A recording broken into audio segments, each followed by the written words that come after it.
Hello, everyone, and welcome to another episode of Secrets for an Inspirational Life. How are you today? I hope that you are all well. I hope that life is treating you well and that wherever you are, there is some type of happiness and light in these uncertain yet awakening times that we are all facing.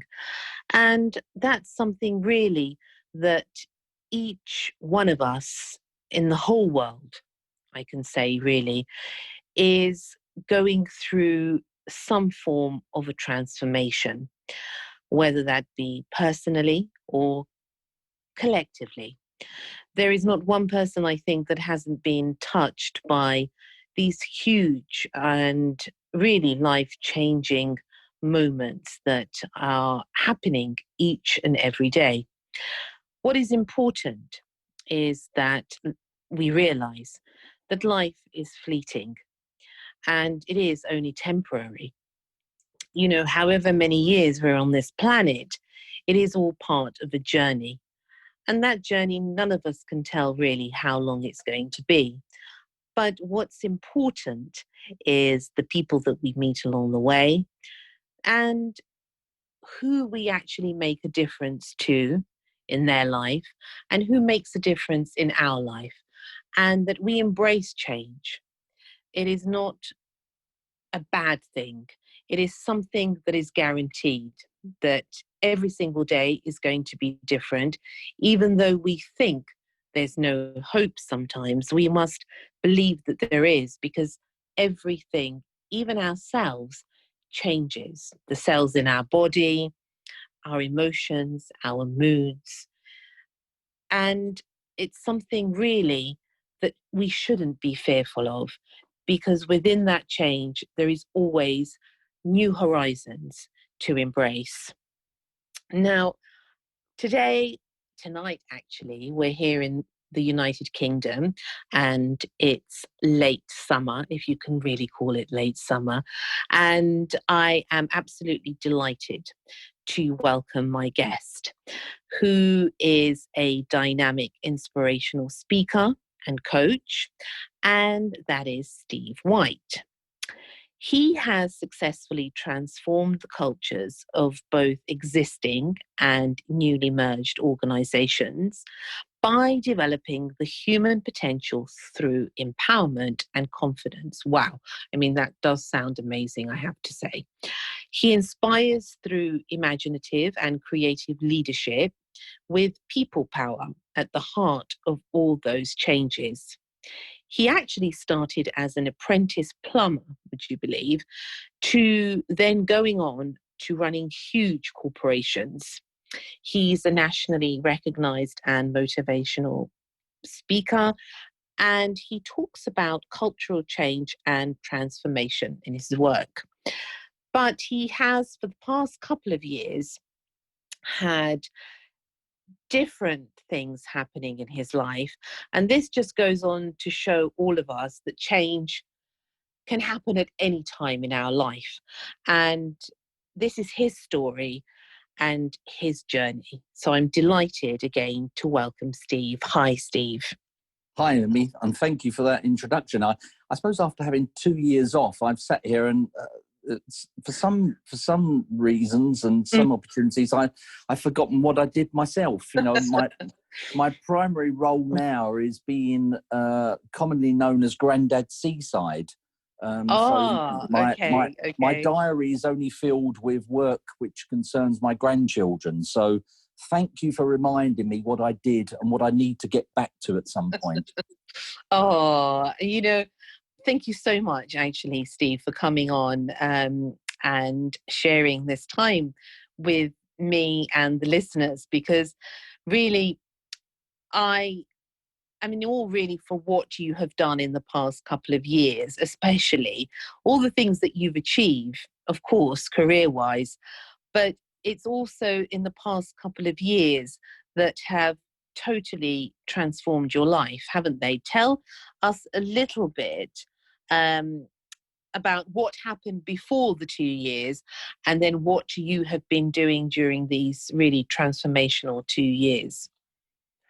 Well, my background, as you said, is change and transformation. So inevitably, I was often invited into organisations that were failing or in trouble, or their bank balance was running away from them, or indeed there was industrial disputes there.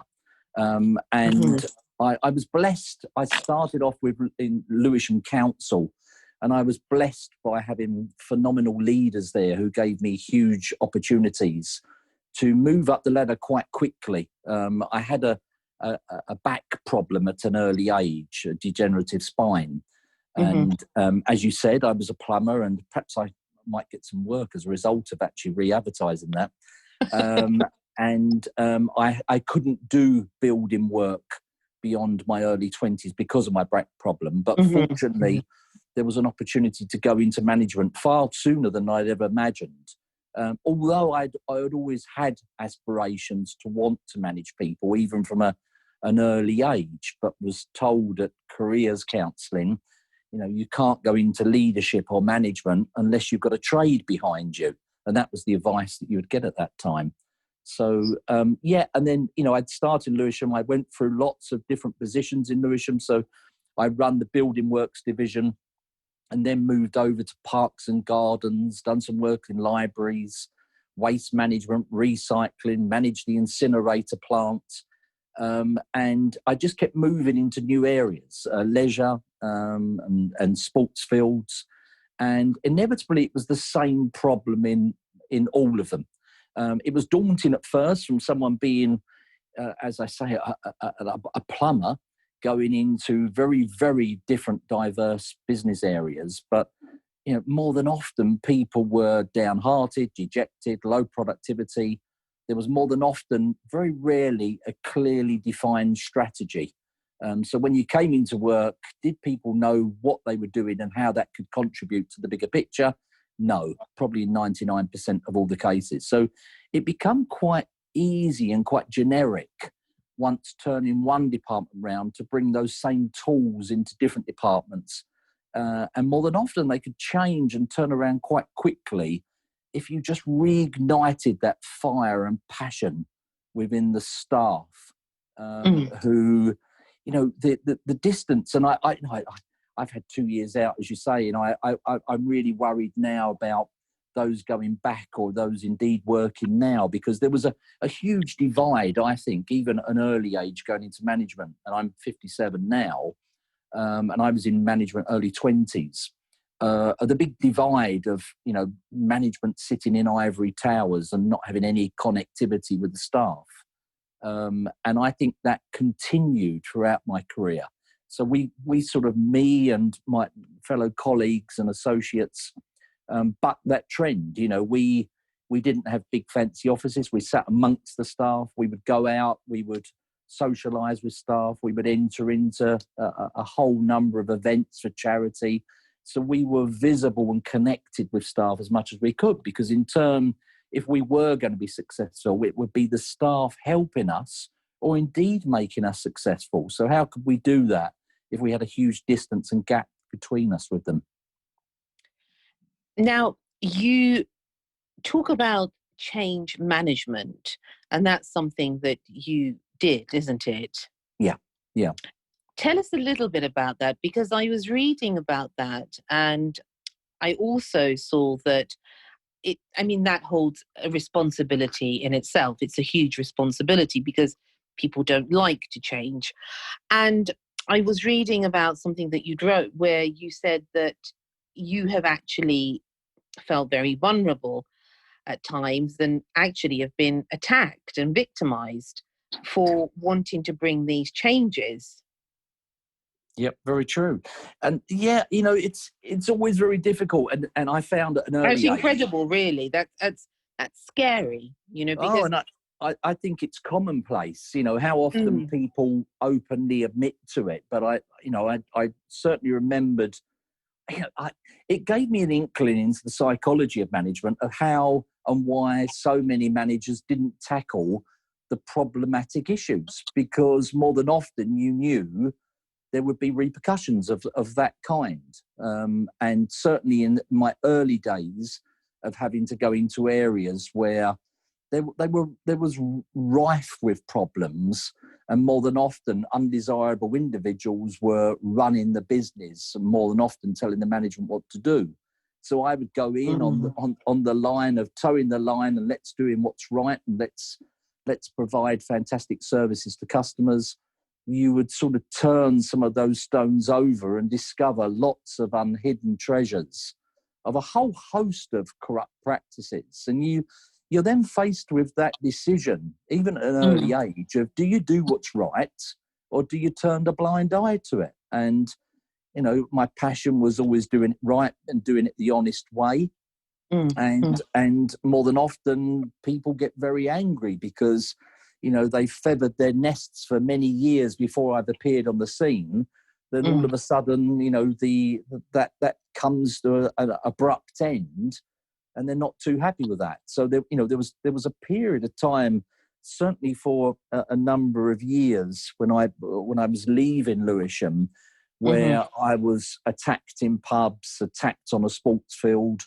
I was glassed over the head in a restaurant. Oh my goodness! And more than often at the time, I think I was married. Yes, I was married then. You know, my wife at the time was almost too frightened to go out because, you know, we couldn't go out in the area in which you lived through fear of bumping into someone who you may have restructured or dismissed, or indeed done neither of those, but simply asked them to up their game because they hadn't done much to contribute towards the target. So, you know, it's bizarre, and again, you know, it makes you really steely if you have to be in order to be successful. Because at times, I remember many years ago going round to my mum. My mum lived in the area, and I'd pop in and have a cup of tea afterwards. And my mum would say, you know, why do you make so much trouble for yourself? Just turn a blind eye to it sometimes, like everyone else. And I said, you can't, because I'll then be like everyone else, and the department won't change. And you were brought in then by whom? By the CEOs, or how did it work? Why did they not want you to implement certain changes? It's a mixture. I mean, yeah, I think this was more the staff at the times, and that was the either manual or trades staff. In the early days, I was either appointed by chief execs who would openly confide in me that they'd lost control, or indeed they avoided any responsibility of any connectivity to the department by saying, you know, this department or this organisation is useless. I need you to fix it. And the problem in some of those instances was I would go out, meet with all the staff, find out what the problems were, put a plan together.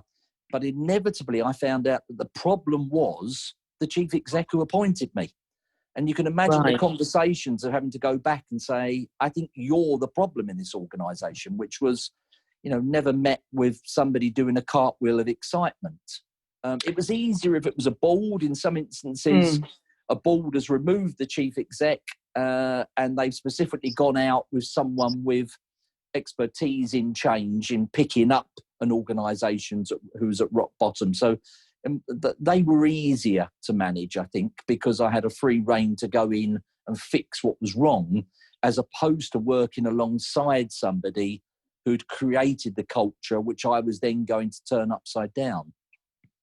And that really, it's scary. You know, when I was reading that, I thought to myself, my goodness, it's sort of, Steve, made me understand a little bit about when you have these huge, you know, battles for power that you don't really realize are actually going on the outside. It's something that's boiling within. And there's a whole load of people entangled in a whole load of things. So it's not as simple when people want to bring about change of any sort. If we especially look at the current climate, there's a lot going on behind the scenes. Oh, absolutely. And particularly now, I think stress and depression and certainly loneliness is certainly higher up in the agenda than it ever was when I was then plying my trade a number of years back. And so when you're going, and that's why for me, the only way of doing that is to fully engage and make the change programs as inclusive as you can. But even then, no matter how inclusive you are and how engaging you are, as you said at the beginning on your intro, there are people who don't want to change, no matter how much you engage them, no matter how much you cajole them or promote or develop them, they don't want to. And again, at times you have that knot in your stomach when you have that conversation with someone, because you know that it's going to be confrontational, because no matter what skill you use in the book, they are adamant they don't want to change. We had someone in an organisation, I won't name some of the organisations, but we had somebody in a big organisation in Scotland, and we brought in a dress code, and the staff believed themselves that they would look more professional if we were to provide uniforms for staff. So rather than just give them a uniform, somebody said to me, "We fear you're going to give us something which looks like a fast food takeaway shop." And I said, "No, couldn't be further from the truth. Let's get designers in. Let's meet with them. And you design your own uniform. I'm happy to support what you choose." So they all chose it. They all came in. And one individual came in with their own clothes on and said, "I'm not going to wear it." And you have to then make a decision, because you have 99% of your team looking at you saying, "Steve, this is unacceptable because we're all doing this, but you've got to do something for this individual." And you know that you're going to have to force them to wear it, or indeed then take action against the individual. And lo and behold, that individual left eventually because she was adamant she didn't want to do it. So, there you are, the bigger picture of running a £50 million organisation, but you're having a number of those confrontational discussions with odd individuals who just adamantly want to fight against the programme. Sometimes for no reason whatsoever, other than just wanting to argue the case. Yeah, because some people like to argue. It doesn't really matter what it's about, isn't it? It's a point. I don't know. I think it's their vocation in life. I've met them all, Mimi. Yes, I can believe you. Really, I can. Now, you went from doing that, with huge responsibility and dealing with so many, high-powered people, to 2 years ago, leaving that. Yes. What happened? My father died in 1997, so a few years back now, and my mum has lived alone and got early signs of dementia.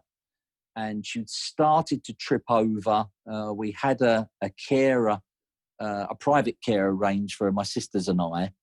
And cut a long story short, that was an horrific story in itself, that the carer stole all my mum's personal savings. Yes, you told me. Yeah, I remember. Of which we couldn't pursue because my mum had dementia. They said it wouldn't stand up in court, even though my mum had really early signs.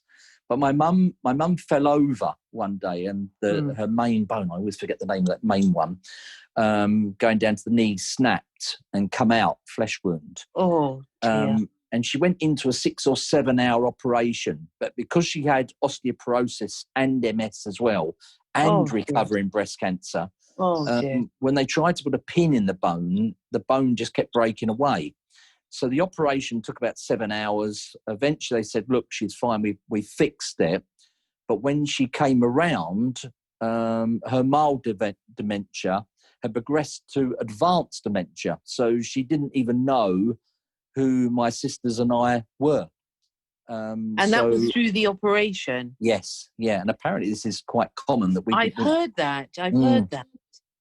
So the whole case of managing her as a project, escalated overnight. And I think, between my sisters and I knew that at that time I was running 25 care homes up in Scotland. I knew that I couldn't do that and play an active part, nor could I be reliant on my sisters doing everything and me not taking any responsibility myself. So I made the decision I had to go to the board and the owner of the organisation to say, I'd only been there 18 months. So I'd literally just finished writing the strategy, which they wanted. So I was at least giving them something on which they could take forward to deliver the goals that were set out for me. But I then came back and I'm here today, 2 years later. I've taken a career break. It wasn't planned. I didn't imagine doing it.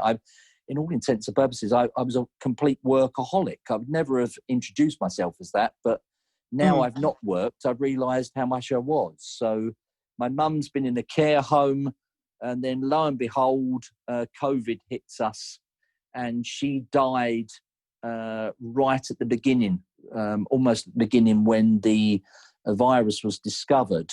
And it was at a time when the care homes were just ill prepared. And that's not a criticism of the care home my mum was in. They were fantastic as much as they could be. But across the whole country, they were ill prepared. People just didn't have PPE.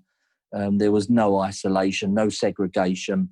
And I think to a certain degree, I don't think any of us imagined the virus would escalate as quickly as it did. It was a big shock, I think, for every single person and for everyone in their own environment. You could never, when you look back on life, how it was last year, you can never imagine. I sometimes ask myself, would it ever go back to that? But I know for sure something inside of me says we will never go back to how that was. No. I think, society's changed fundamentally. Although I've been off, I continue to talk to people and help people provisionally without getting too involved. I've not charged, so I've not had any income for 2 years. But if someone needs help and assistance, then I'm always there to offer a helping hand. And what I have discovered, I think in the last few months, certainly that, assessing businesses now, it's just a different world. I think businesses that I may well have recommended that could have made money before are now dead in the water. I think, shops are under pressure now online as the transition's been huge. And I don't think, albeit that the government scheme of the half-price meals, I think there's a phenomenal amount of people who haven't ventured back into restaurants and bars and probably won't. Because very of the true. Very true. I mean, now we have new rules in place in any case, and we don't know what tomorrow brings.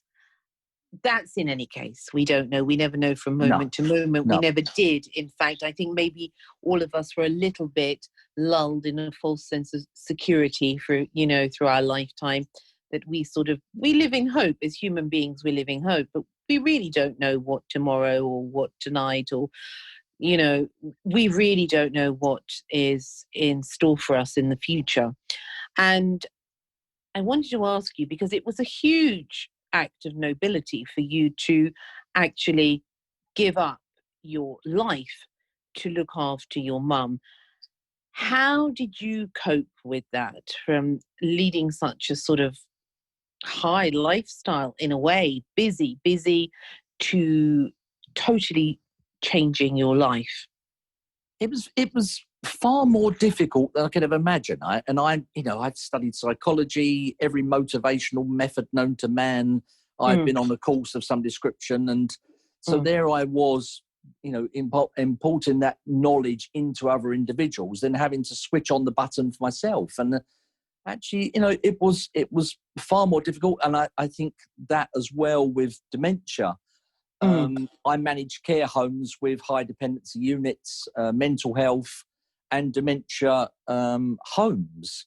But again, it's very different when it's someone in your own family. And actually, my sisters and I, between us, and for a period, two of my sisters lived in Spain, and they would come over as part of the rota. We kept a vigil for Mum on a daily basis. There are very few days in a 2-year period that she lived in the care home that we didn't cover a visit, which was very unusual for care staff to see the frequency. And so, I would go up and sit with her for an entire day, as would my sisters. So we would join in all the activities, and we would try and talk to her as much as we could to try and get her to remember things. But, some days her mind was completely elsewhere. And you would come out, I live in Brighton and she was up in London, and I'd drive back late in the evening completely drained in a way that I'd never been drained, working 16 or 18-hour days in a turnaround project. I'd drive back knowing that I hadn't had any impact or effect on her. She barely knew me on some visits and become very aggressive. You would sit there and you could be abused for 8 or 10 hours really viciously. And you'd have to sit there and tell yourself, she was living with dementia and she wasn't doing that herself. And you hope then that just by sitting there, all of a sudden, like a flick of a switch, she would change and then talk to you as if she hadn't had the illness. So it was very, very tough. And, my heart goes out to anybody having to manage those particular circumstances themselves. It's been a huge eye opener for us. A very, very sad illness to live with. Very, very sad.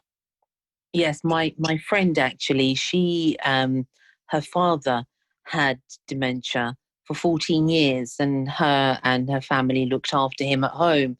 He just died actually, and watching the progression, and for such a long period as well, 14 years, it's a huge length of time, to the point of he was very active and he enjoyed music and singing and dancing, and that was one of the last things to go actually, was his knowledge of music. It was always something, I think they say that with dementia patients, it's the music that, in a lot of cases, they remember for some reason. And he didn't remember a lot of things, but he could remember words of songs. My mum was exactly the same. Was she the same? Yeah. She was the heart and soul of every musical event. And actually, she was someone, she'd always loved music, as did my dad. But she was never somebody who would jump up in a room and sing on the top of her voice. But in the care home for 2 years, it's exactly what she did. Most of all my Facebook posts, which appear from time to time, from the anniversaries, was her belting out a song in the middle of a living room with a walking frame, where, she was equally unaware that she even had a problem with her legs. So it's a bizarre thing to have to manage, Yeah. She sat alone with independence. And actually it's a big debate that I fought for years, that, for many years people fought about not putting people in care homes because they felt that was part of being institutionalized and people should live independently. But elderly people living independently are as lonely as hell. And loneliness kills more people quicker than an illness being contracted. So, it's all very well for someone not living in those circumstances to say, well, I think this is what individuals need. But albeit it was too late. I think if we'd offered my mum the opportunity to move in a care home before she had advanced dementia, she would have steadfastly said no, not a chance. And yet she sat in her own place alone, often not speaking to anyone other than the daily phone calls of my sister and I, yet moved in a care home, which she would have detested because she felt care homes for old people, even though she was old, for all intents and purposes. But, she was involved in activities. She learnt new skills. It was just such a shame that she had dementia, and so she was unable to savour it. Yeah, I mean, I think it's a personal thing. There's good and bad in every situation, I feel. Absolutely. And there's, for every individual, it's different. And we can't, blanketly, say, this is good or this is bad. I think, circumstance plays a lot, or, on that sort of thing. But Steve, you mentioned something about loneliness, and, it's not just elderly people. I think now, I don't know about you, and I wanted to ask you, is that how did you cope? Did you feel lonely in that caring position? And how did you cope with that? Yeah, it's a really weird one. It's a topic that I've only had I have a conversation with regularly with friends on walks. So I've walked for the entire lockdown. Mm. I've gone on a daily walk of a minimum 3 hours a day, and it's very therapeutic. It's a form of meditating for me. So I'm walking along the beach road each day. I've not even changed my route, to be honest, because I just love looking at the sea. Mm. And at times I sit here and I think, yes, am I lonely? And I don't want that to sound too depressing. So I'm not sitting here begrudging my situation. You know, Mm. I've had a lovely life and I continue to do so. But, you know, would I like to be having more conversations with people or share that with someone? Of course. But equally, I wouldn't want to be in a relationship that wouldn't give me that peace of mind. But Mm. I think loneliness is very difficult. And actually, certainly I've spoken at a number of events for suicide prevention. Oh, right. Okay. And one in Brighton a few months ago. And the audience were made up of all individuals who had Mm. attempted suicide previously. And I don't know, I'd never been in a specific audience where that, all the audience were there from a common denominator.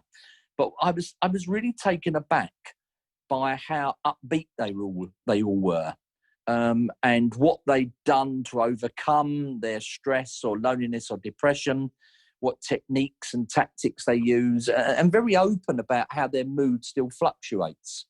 But they recognise that when there's a dip, then they need to push that alarm buzzer and Mm. seek help. And since then, I've got, I don't know, about 12 close friends that I speak to regularly who do suffer from depression, who in turn would call me at low moments, and then I would talk to them, and hopefully by the end of that conversation they feel in a better state of mind. And I think Yeah. there's part of that, bizarrely, which helps me as well. So it's always twofold. When someone says to me, "Thank you so much for doing that," I often tell them that actually, they've reciprocated the good feeling by, I've always been a servant. I'm always there to serve and to deliver something, whether it be a product or, a new culture. And actually, for me, I think what's been most difficult is being locked away and not being able to help people. And subsequently, why I've maintained that contact. And, on my walks now, if people want, rather than have a long phone call, I say, well, why don't you just join me on a walk? And it's amazing how people, when they're depressed, retreat back in their homes and lock themselves away. And it's probably the worst thing for them.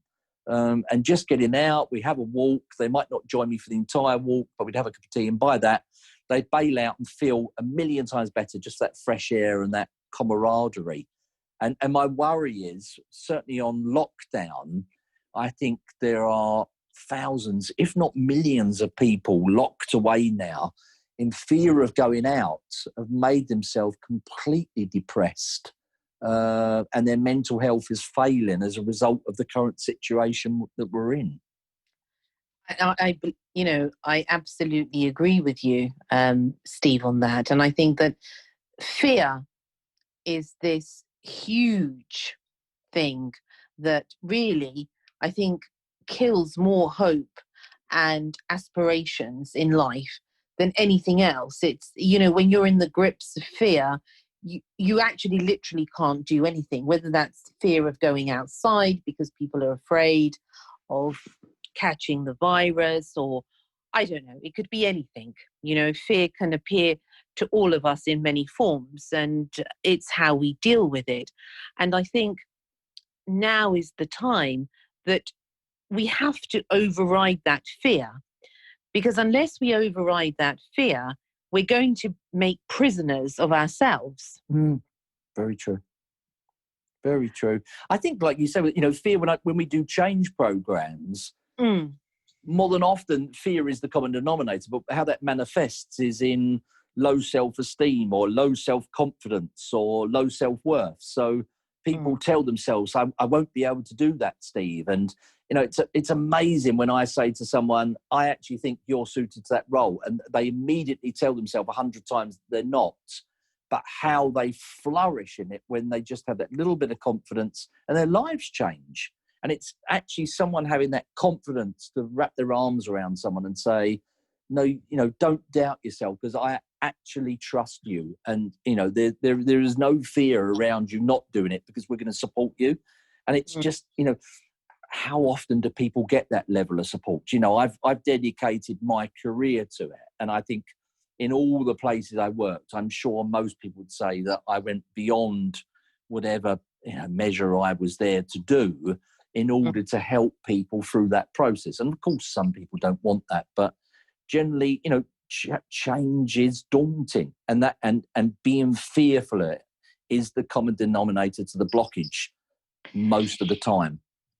Yeah, it's very true, because I've been talking to people, especially through lockdown, as you do, and you're on the phone or whatever. And a lot of people you can't meet because for whatever reason, whether they are afraid or you can't, or, again, circumstances are different for each and every one of us. And I think that's one of the things that should really be prominent in our minds and in our hearts, is that every single person has their own battle and their own struggle. And sometimes we are afraid as individuals to share that fear, that loneliness, that frailty as a human being. And that's very difficult to, in this day and age, I think, to overcome, because people are actually not coming together in a lot of ways on the physical realm, so to speak, but we're being, in a way, torn apart, that we don't have that human contact and that human connection. So I think there must be a greater way, a bigger way, that we can rekindle that contact, whether that be on, an emotional, a spiritual level. Because although we were meeting a lot of people, I think this can be said for a lot of us, there wasn't that much connection a lot of the time. It was very rare. Absolutely. Would you agree? Most bosses, when we interviewed them, we'd say, Mimi, tell us about your team. And you'd say, oh, well, this one does that and this one does that. And I'd say, oh, I'm not worried about what job they do. Tell me about them as characters. And they knew nothing about them at all. And they would often sit with them 12 hours a day. And that amazed me, that how could you get someone revved up to do something if you didn't know what was burning inside them with passion to do?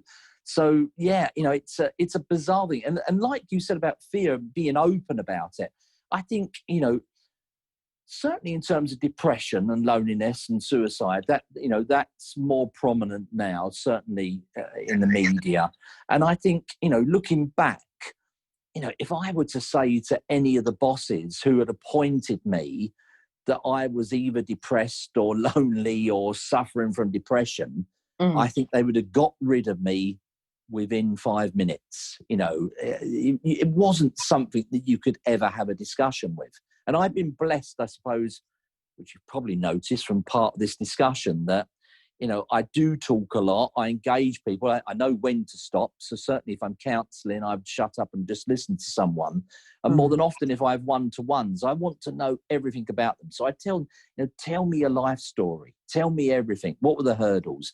And I can paint a picture of an individual where I think they could fit in an organisation. And I'm blessed from those, that during those discussions, they feel really comfortable and not fearful, that they open up and tell me all sorts of things that they perhaps haven't never discussed with anybody else. My fear now is, I think there has always been a huge gap, that emotional intelligence, that spirituality with bosses and their co-workers, their managers, or the mass working units. And I think going back, I was asked this question recently on radio, what should they prepare for going back? And I said, well, some bosses, and I'm not being derogatory of all bosses, certainly lots that I've come across or I've had to manage. So from personal Mm. experience, they were woeful at this in the first place. So they're either going to be even worse when they go back, or they're going to have to up their game. Because I think when people go back to the workplace, it's a different world now. You're, a co-worker that you worked with may be under completely different pressures than what they were before. They may have anxiety because of what's going on in the world at the moment. They may have lost family members. Family members may have lost their jobs, so their income is strained. So they're still keeping that job, but in the back of their mind, they dare not tell you that they're looking for other jobs now because they need a greater income. And I think the only way they're going to overcome those hurdles and show more empathy is have real heart-to-hearts with people when they go back, to find out exactly where they are, what's happened to them over the last 5 or 6 months, and what can those bosses do in order to make that passage back into work as smooth as possible, even if it means having to do things way beyond the role of the individual.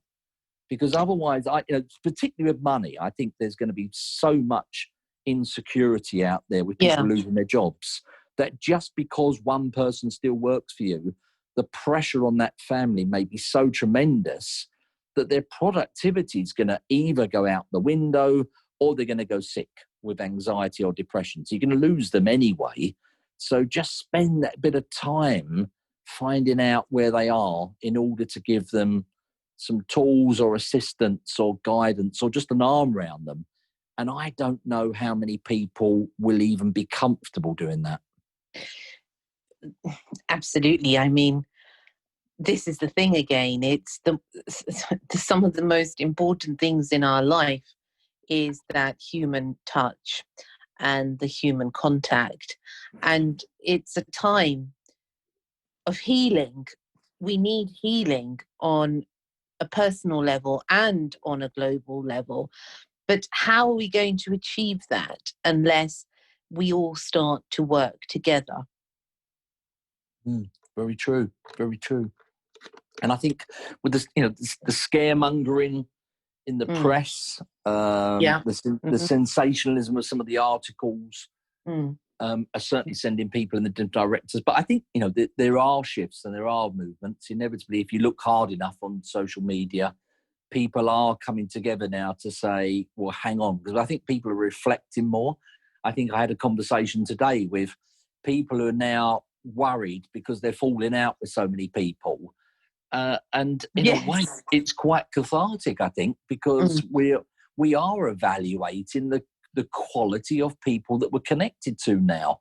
And we are perhaps standing up for ourselves, where previously we would just let it ride over our heads. Perhaps it's because we got the time. I'd certainly, for all my career, I worked, I suppose, minimum 10-hour days, probably more than that on occasions. And it was never about ego. I was never driven by money. I just always wanted to be successful, to provide all the trappings which come with that for my family.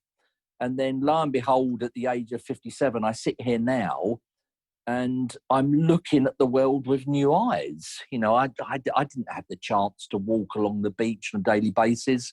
For the last 30 years, I've spoken about going in the sea every day. Now I do that. So it's given me a huge kick up the backside, and one that I would never have had if it wasn't for the lockdown. I know I would have just carried on working, such as my dad did. My dad loved work, and the only advice he ever gave me was find a job you love, because you'll be doing lots of it if you want to earn money for all the things that you so desire. And actually, I think, as you said, inadvertently, amidst all the pain and anguish and uncertainty, it has provided a healing period for many, many people. I believe it, even though there's been so much tragedy and so much upset and upheaval. It's a real time now that we have to heal, Steve, because if we don't begin to heal, I don't think we can all carry on at all in the way, as we used to. I think it's a time to make a choice. Do you want to have the freedom to be who we really are? Or do we go back to pretending who we are, which is something that we spoke about, didn't we, before we started the podcast? And it's actually being your true self that a lot of us found difficult prior to this. Yeah, absolutely. And I think, I think when I spoke to you previously, looking back again in times of reflection, I look back and think, I've been conditioned all those years. I couldn't, I had to wear a shirt and tie inevitably for most of my roles, even though ties were becoming out of fashion, because certainly with the age bracket in care homes, very traditional, working with an elderly group, and they expected to see their CEO with a shirt and tie because they felt that it was unprofessional if he didn't otherwise. So irrespective of whether I wanted to or not, I had to do that. I was clean shaven from the age of 16 to 55. And that was shaving every day for work because, designer stubble wasn't something which was celebrated. It was frowned upon. And even, which is a longer story than what we've got here, I had a tattoo, which I'd never planned, but I met a very spiritual Maori person who I'd done some work for, who drew a tattoo for me and said it was an honour to create a drawing. And he had a friend who then wanted to put the tattoo on me. So I'd sort of bumped into having a tattoo from my connectivity with an individual. Yeah.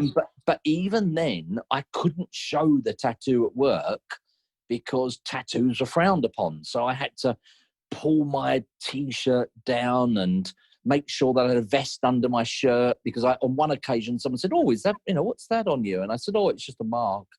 And I thought, I didn't have my T-shirt on. To then being, as you say, completely free now, I am almost reinventing myself.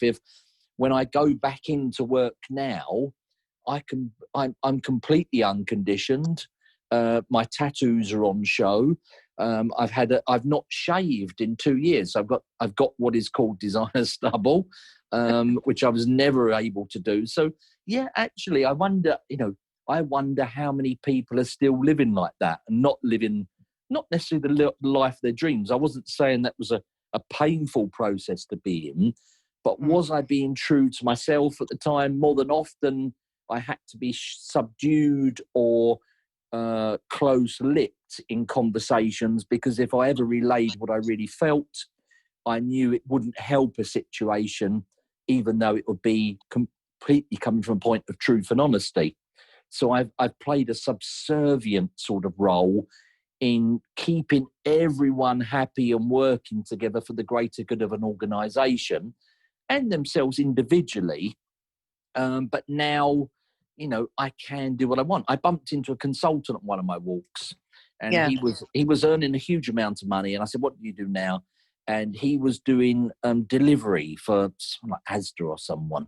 And he said there was a job there. I reevaluated my income, and I just took that. And I said, "What do you think of it?" He said, "I absolutely love it, and I wished I'd thought about something like this many, many years ago." He said, I load up my own car. I've got my run.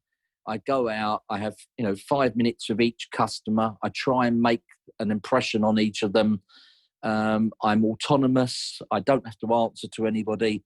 I absolutely adore it. And I wonder how many other people are going to have significant changes to their careers in a similar vein and actually do something that they really want because the chains and the shackles have been removed. Yes, that's exactly it. It's the chains of fear also, because you want to possibly, for a lot of people, conform. I mean, I'm totally against conforming, but that's just me as an individual. But I know a lot of people through personal circumstance or whatever have had to conform, or they have thought that they have had to conform, and that then completely takes away the freedom of being oneself. And I wanted to ask you, Steve, do you feel freer now? Do you feel liberated? Oh, definitely. I'm probably more freer and liberated now than I've ever been in my life, probably. And it's really weird because having to work for others,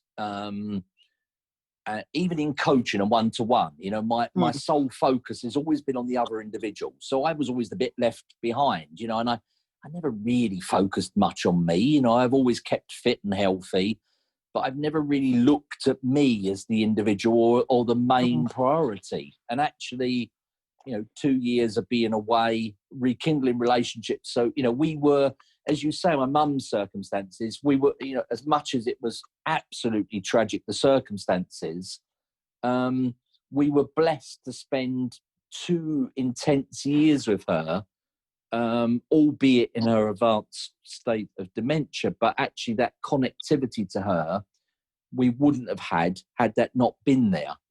My dad literally got cancer, had a headache, went to the doctor and they said, oh, you need glasses. He got a pair of glasses, still had a headache. They said, oh, we'll send you for a scan. And I remember to this day vividly, he come out of the hospital. I took him down there and he got in the car and he didn't say anything. And I turned around to him and said, what was it? And he looked at me and said, I've got cancer throughout my body and I've got 12 weeks to live. Oh my goodness. And I remember, I vividly, I've got a brain where I forget so many things. And yet that is as vivid to me, that conversation today, as it was in 1997. And how he handled himself was phenomenal. He didn't moan, he didn't complain. And he literally died 12 weeks to the day on that conversation. And he had no prior illness to that. And goodness. We all talk about life short and live for the day. And, it's just that constant reminder. And it's just unfortunate that people perhaps haven't gone through some of those circumstances, still don't think it's going to happen. But, it's a shame that we've had to experience that, to have the kick up the backside or the slap around the face to say, look, it's a stark reminder of how quickly life can go. And my mum's life effectively ended then because she had no interest in socializing, going out or meeting anyone, because my mum and dad were everything together. They had no friends. They had friends, but in all my years of being their son, I never ever saw them ever go out to a social event with friends. And the only time they'd go out would be with my sisters and I. When my dad was told he had 12 weeks, I said, what do you want to do? Should we take you around the world? Should we go on a cruise? Should we go on a long holiday? And he just looked at me and he calmly put his hand on my shoulder and he said, all I want to do is spend time with the family, nothing more.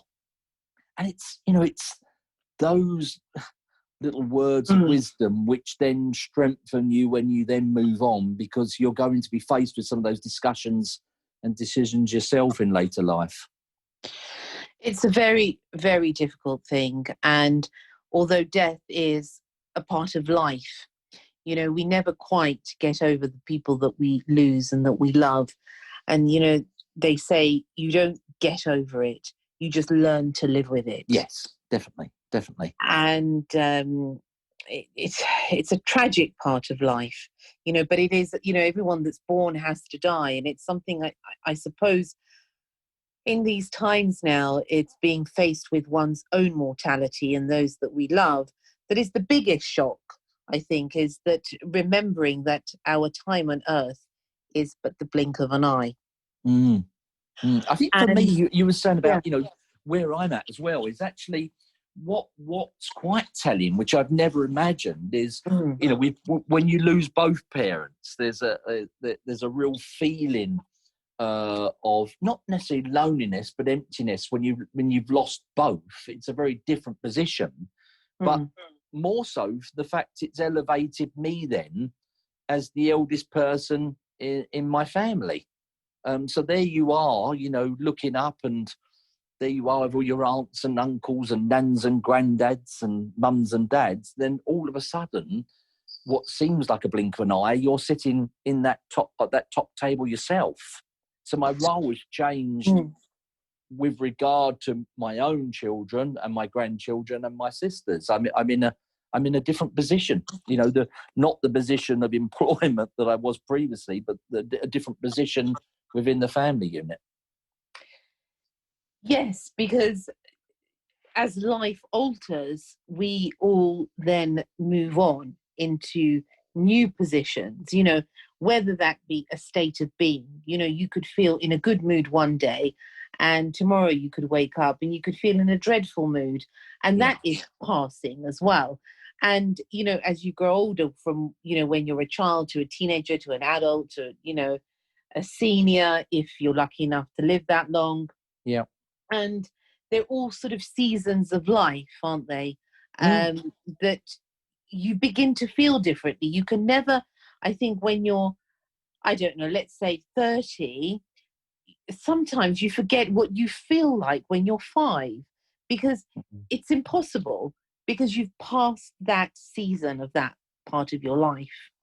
Yeah, definitely. And I think, my sons say, oh, when I'm with my grandchildren, oh, you'd have never done that with us, and you'd have been more stricter here. And people say, oh, when you become a grandparent, you then become softer and, you change. And there is an element of that, absolutely. And I know I would let them do things that would have driven me up the wall with my sons. I've got OCD for tidiness, and I remember, giving my children a biscuit and I would hold a plate under their chin to catch the crumbs.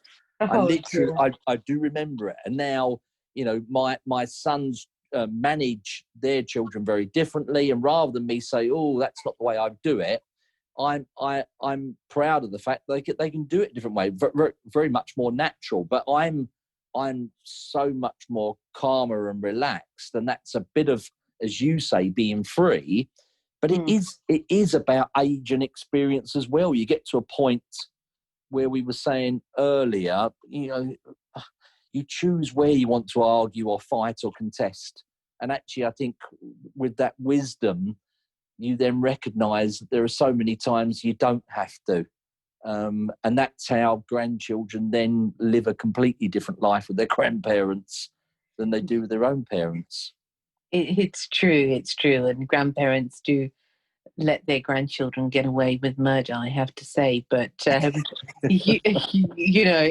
it's part and parcel of being a grandparent. But, as we were saying, that you mentioned it now, Steve, earlier, is that there is a time also now for shedding all that doesn't resonate with us, that doesn't bring us peace, whether that be jobs, family, partners, friends, whatever, our environment.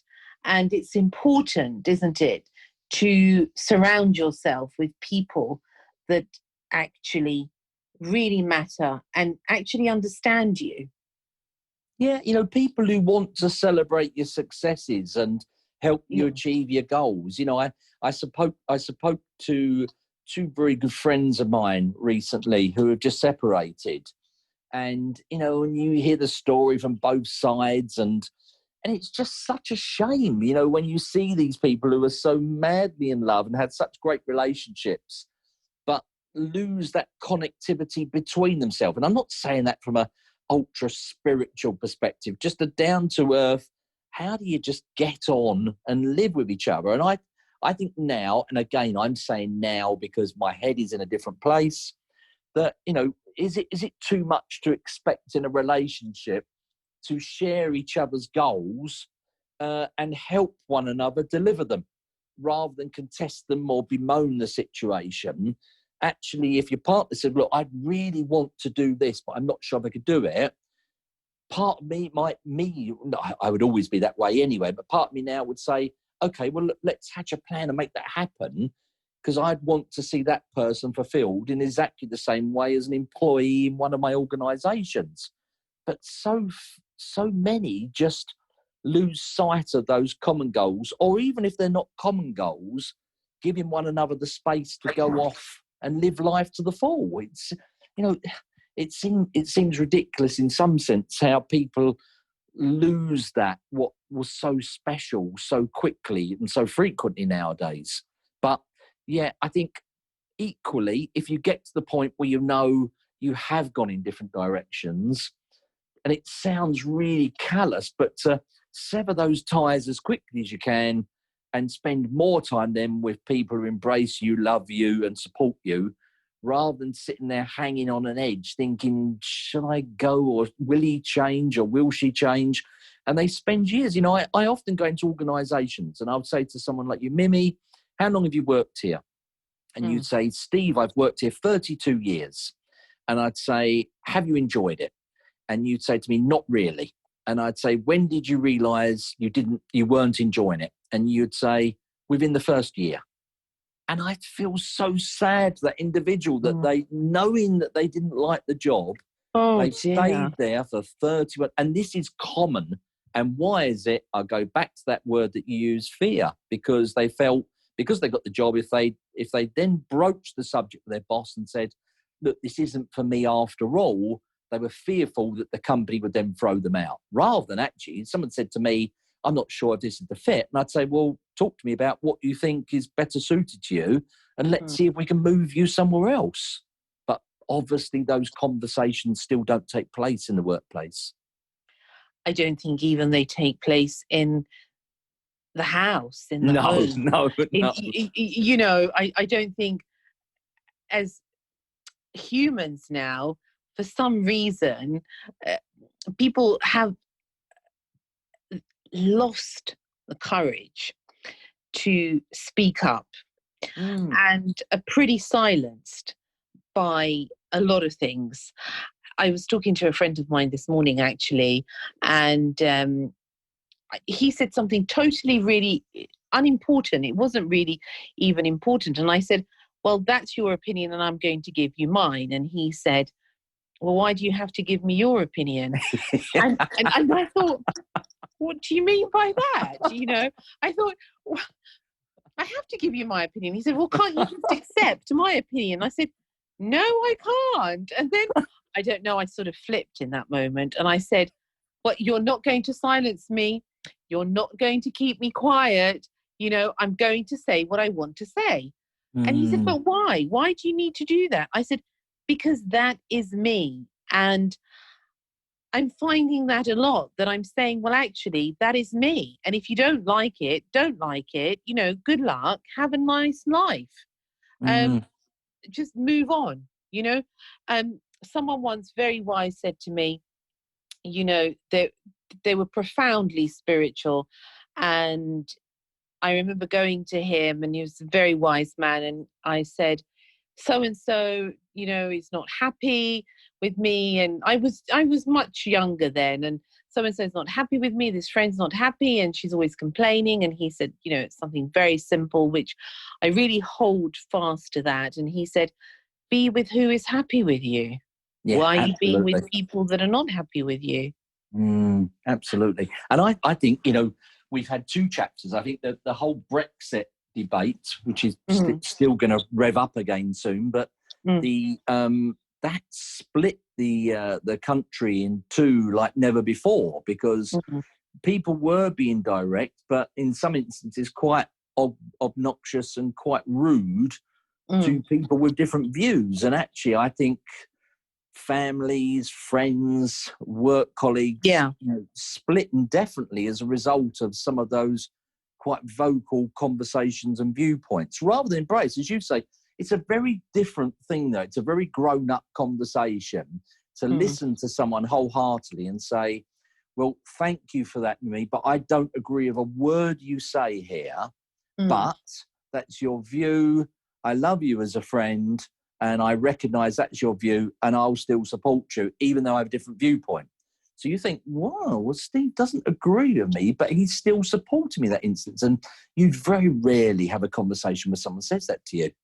Because too many people want to impose their own view over you, as opposed to listening to what your view is anyway.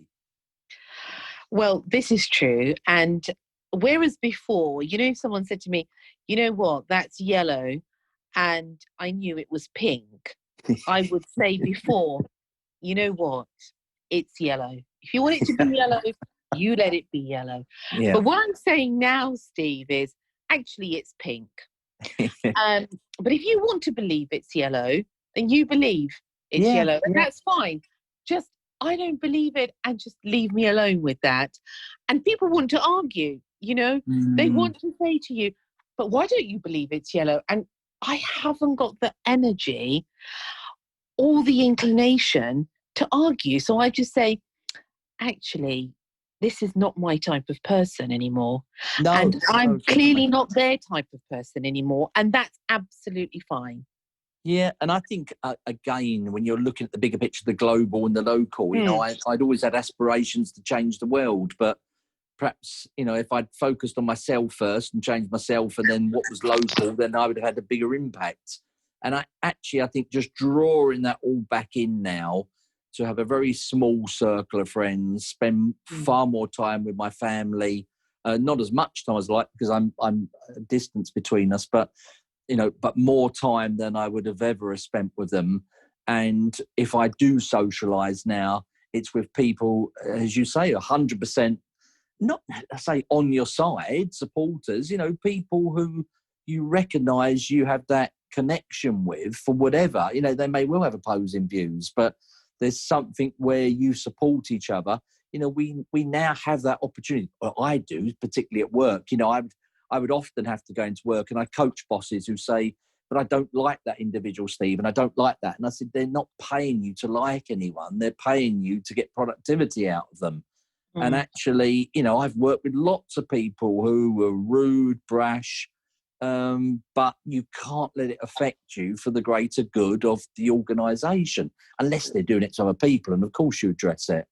But actually, as you say, going back to being free, for the first time in my life, I can choose. But it's an interesting point, which I have to add, is I didn't have to wait for lockdown to do that. And I suppose if you and I were coaching other individuals stuck in those circumstances, I would still encourage them to take that stand now, even if they are, as you and I were in the old days, succumbing to people's views and playing the subservient individual.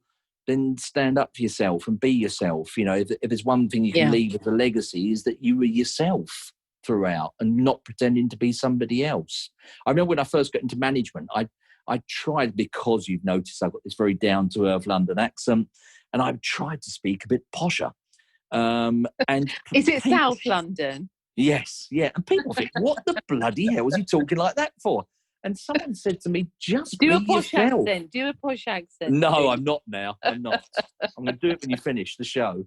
And No, do it now. You have to do it now. Now that you've said that. I would change with the audience group. So, if I was talking to builders, inevitably you'd be throwing in the odd swear word with them, and they loved that because they felt you were one of them. And then when you were dealing with the elderly or counsellors, you would start to pronounce your S's and T's far better way than you would previously.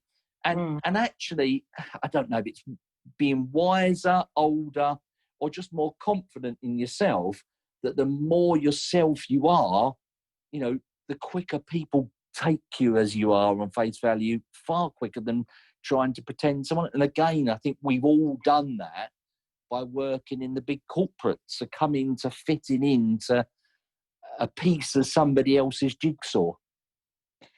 Yeah, I mean, luckily, I have to say, luckily, I know people would disagree on some points here, but luckily, I've not been I've never worked in that respect in big corporations because it was never my thing.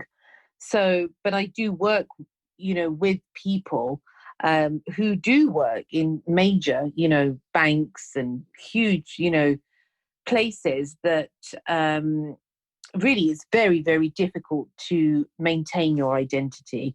But in any case, it's not even to maintain your identity, but people don't even know in the beginning who they are.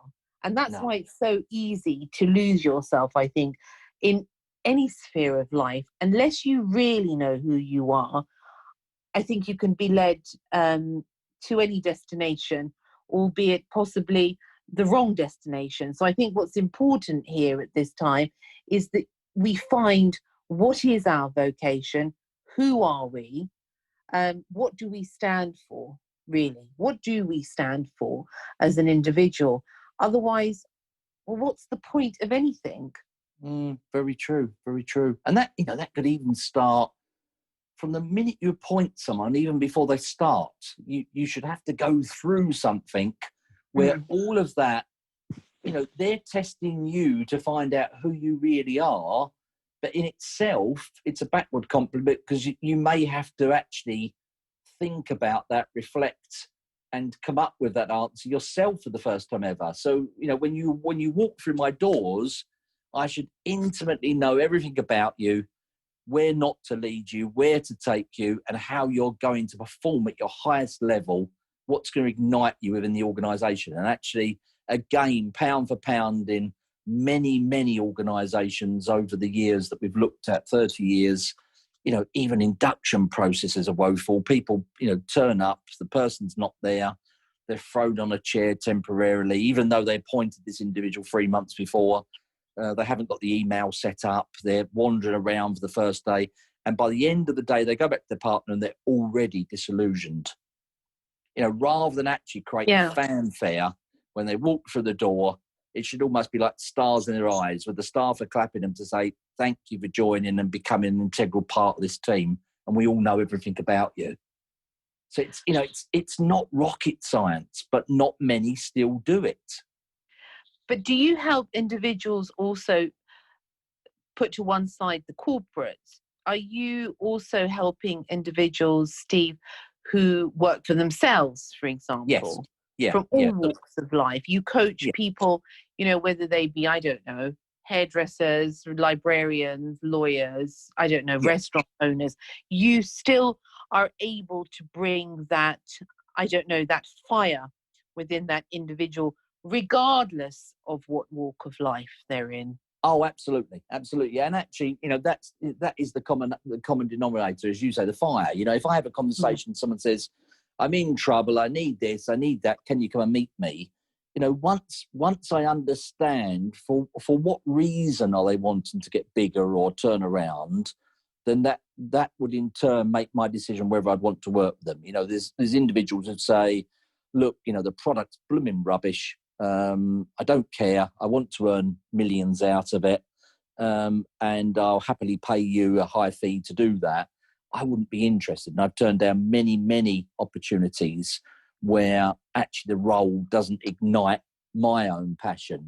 Right. Okay. Care homes, it's a no-brainer. In housing, a no-brainer. Improving the quality of people's homes in which they live in, making sure that the services are all first class. So people live in a home and say, we're blessed to have this individual landlord because they look after us. In care, going beyond what is the care mantle.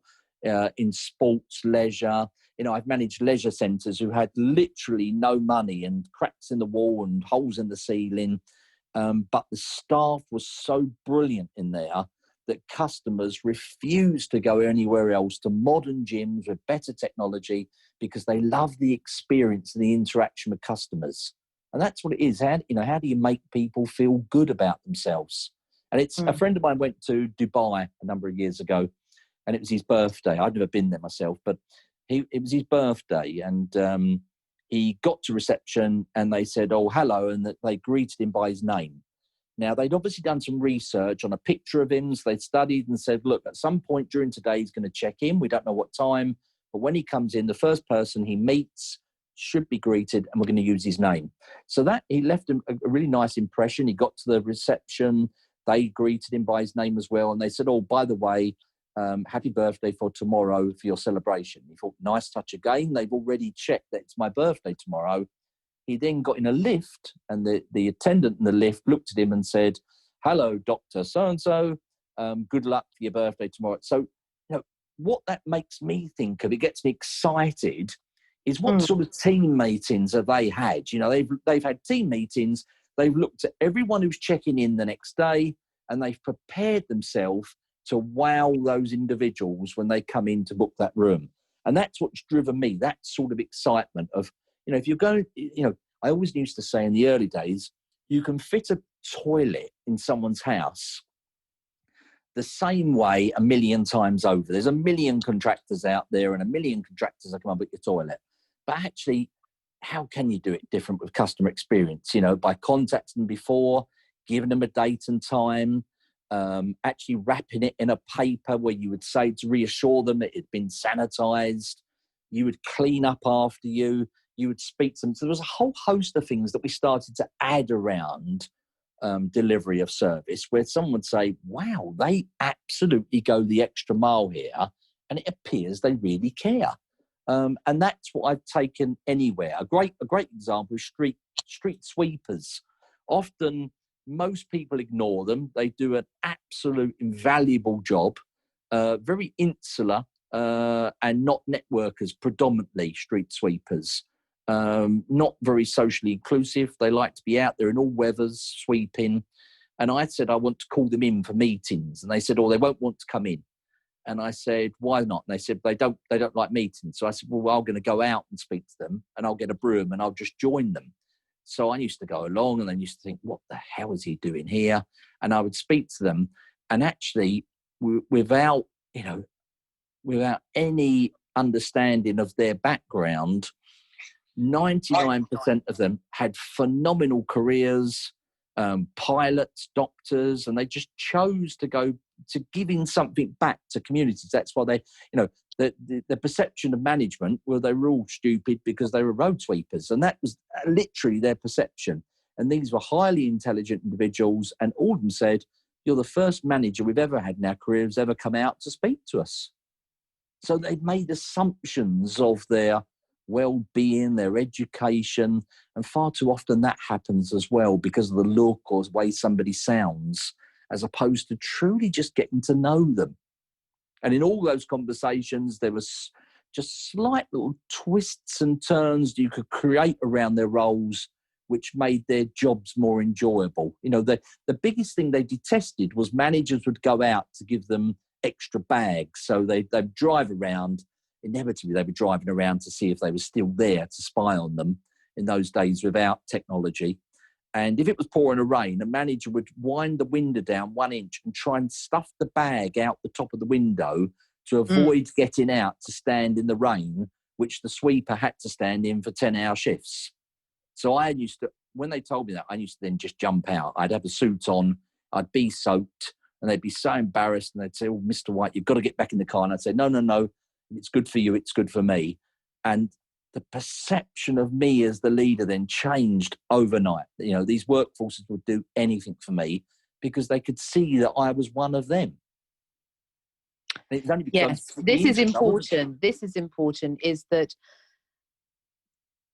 it's, again, we come back to the thing about human contact and the fact that we are all human. And some people like to think they're above somebody, but there is no such thing. We are all equally human. And I think possibly maybe where your success is, Steve, is that one of the areas is that you do approach people on this humane level. And as you said, get to know them as people, as opposed to, employees or, whatever label you want to put it on somebody. It's about getting to know somebody. And I think that's one of the most important things. And I must ask you now, as we come to the end, where do you go from here? What is your next adventure? Oh, why did you have to ask me that? Who knows? Everyone seems to think I've retired, but I certainly haven't, because I've been living off my savings for 2 years, and that's rapidly decreasing the pot. So I've got to go back. I say to myself at times, I'm not going back into the corporate world that I've escaped. But do you know what? If someone gave me a call, it was the right board, the right chief exec, the right business area, and the right ethical people who met me and said, look, this is what we need, can you do it? I'd still think there's another big challenge in me.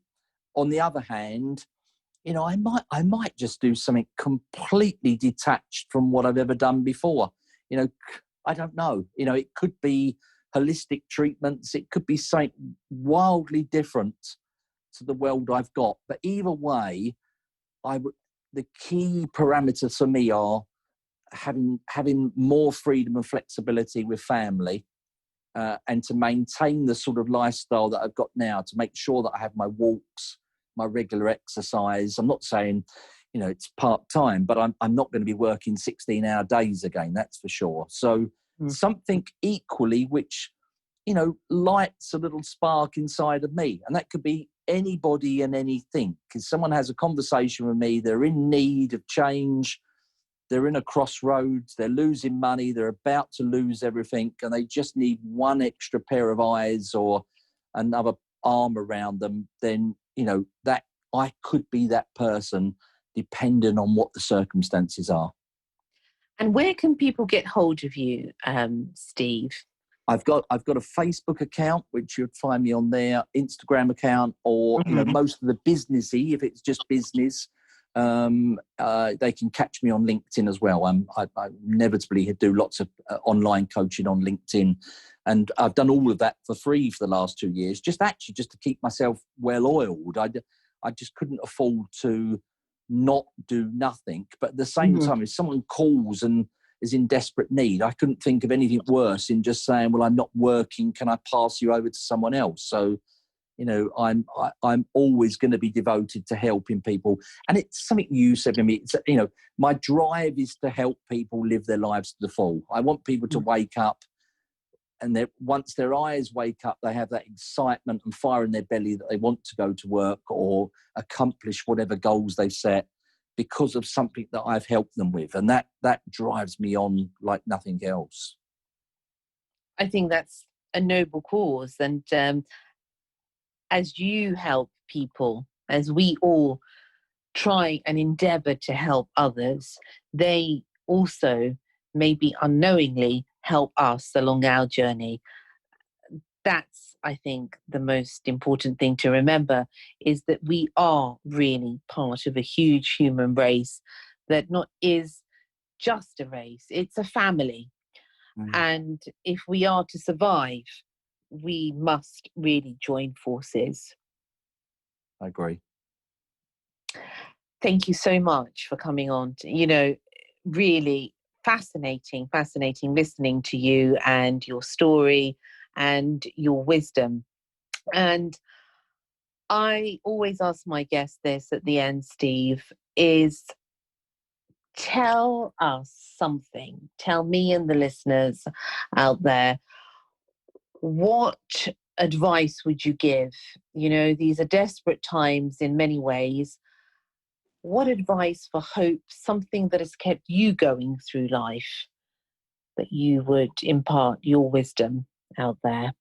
I suppose even I've always been an admirer of the law of attraction. I think for me, it's a simple principle to follow. Even those who are not spiritual or into motivational methods, I think for some, they would think that was all gobbledygook. Certainly when NLP come out, people run for the hills when somebody announced that they were an NLP practitioner. And I think for me, the simple thing is around everything happens for a reason. I think that's the thing what's kept me sane. And I know even in those darkest moments when things are very, very tragic, and you are at your lowest ebb, if you constantly tell yourself something, that everything happens for a reason and faults become things. So if everything that has been tragic for me, when my dad died at an early age, which, I was ill prepared to deal with that. I think I don't know what more I could have done, but I didn't feel as mature and confident enough as I would be now had I be faced with that conversation now. But afterwards, in the darkest moments, I was only in my early 30s, I'd said to myself that everything happens for a reason. And lo and behold, as you say, for all those dark moments, a shard of light appears. And actually, I think when my dad left us, it pulled our family closer together. We were closer with my mum. We'd become a protective unit to my mum. And lo and behold, 20 odd years later, the same things happened again. So I asked myself again, if everything happens for a reason, what's the reason? And actually, I think what would drive us now is that myself, my sisters, and my own children have become closer. So I think constantly tell yourself everything happens for a reason, even when it's dark and dismal, because I think it's so easy to get in a very dark place and feel that you can't go forward. I think even, as you say, recognize that there will be dark days and accept that. Some days I do feel lower than others, particularly when I'm on my own here. I don't feel like going out for a walk, and I just tell myself, my body's telling me that it doesn't want to do that today, but tomorrow will be fine again. So the driver for me has always been everything happens for a reason. I hope everything that is my input with every individual and every organisation, there has been a reason for me being there, and hopefully there's an outcome and a legacy. But for myself as well, I think it's been the sort of standing point for me to reflect back to it each time, which gives me the strength and the faith to move forward and know that we do move forward one step at a time, no matter how difficult the circumstances. And that's all it is, isn't it? One step at a time. Mm. Mm. I should end on a song there. That sounds like a song title. It does, doesn't it? Is there a song that goes like that, actually? I'll find one. Come back and sing it. We'll have a little sing-along together. Oh, good advice, though, actually. Very good. All joking aside, it's excellent advice. And I always believe that. And I always believe that, we meet people for a reason and there is no such thing as a coincidence. So while we're going through it, sometimes we don't understand it. And it's only maybe years afterwards that we understand. But it's not about really understanding. I think it's about acceptance in all of that. And with acceptance and grace, I think we can really move mountains. But thank you, Steve, again for joining me tonight on this September night. And, I wish you all the very best in whatever you do. Thank you, Mimi. It's been a pleasure to speak to you. And actually, you've reignited part of my brain that's been dormant for 2 years. Aww. So no doubt tomorrow I'm going to be doing some hustling and chasing people for some business leads. Some ducking and diving, as they say. Absolutely. Oh, excellent. And do come back and tell us how you got on and whether you've changed careers and now you've become a well-known healer and a therapist, because that would be quite another fascinating subject that we could go into. Who knows? Who knows, indeed. Watch your space. Yes, okay. All right, well, take care. Thank you, Mimi. All right, take care. Thank you. And Steve. you. Okay, bye. Bye. Steve White. Indeed, there is a reason for everything, and we must keep going, no matter what. Thank you so much for joining me today. I am really, really grateful for all of you and all of you everywhere that listen and take a moment of your time to share moments with me and my guests. Until next time, take care and lots of love. Thank you for listening to Secrets for an Inspirational Life, brought to you by your host, Mimi Novic. Please remember to subscribe to the podcast and see you in the next episode. For more information about Mimi Novic and her books, music, and inspirational work, take a look at her website, www.miminovic.co.uk.